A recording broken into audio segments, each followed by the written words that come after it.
Kejaksaan Agung menetapkan mantan Menteri Perdagangan Tom Lembong sebagai tersangka terkait dugaan korupsi kasus impor gula Selasa 29 Oktober.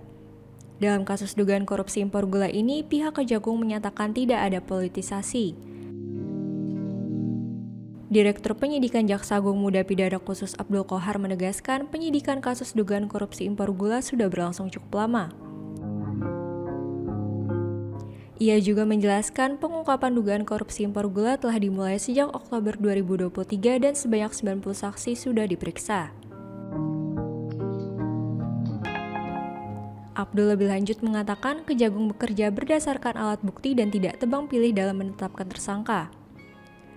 Abdul Qohar mengatakan ada kemungkinan jumlah tersangka dalam kasus ini akan bertambah seiring dengan perkembangan penyidikan.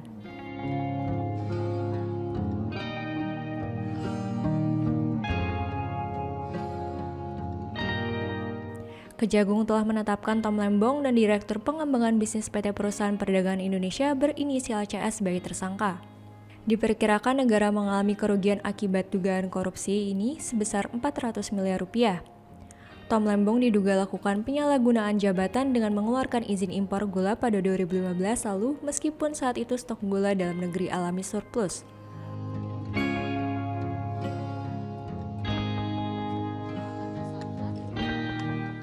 Baik, terima kasih rekan-rekan media.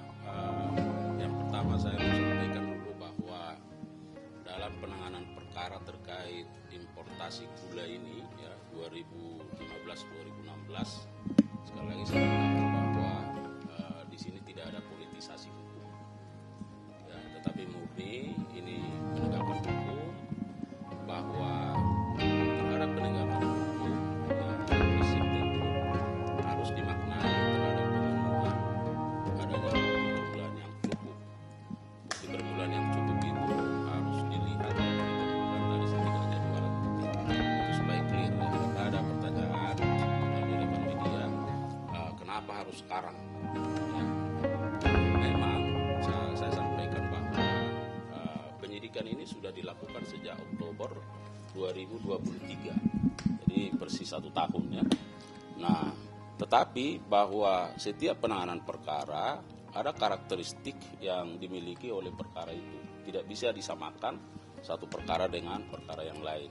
Ada tingkat kesulitannya yang dialami oleh penyidik.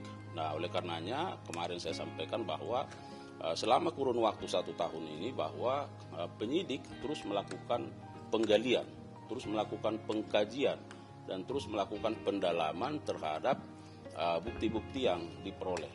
Ya. Sekecil apapun bukti terkait ini terus dianalisis dan terus disandingkan dan diintegrasikan sehingga dapat disimpulkan bahwa terhadap perkara ini sesungguhnya telah terdapat bukti permulaan yang cukup.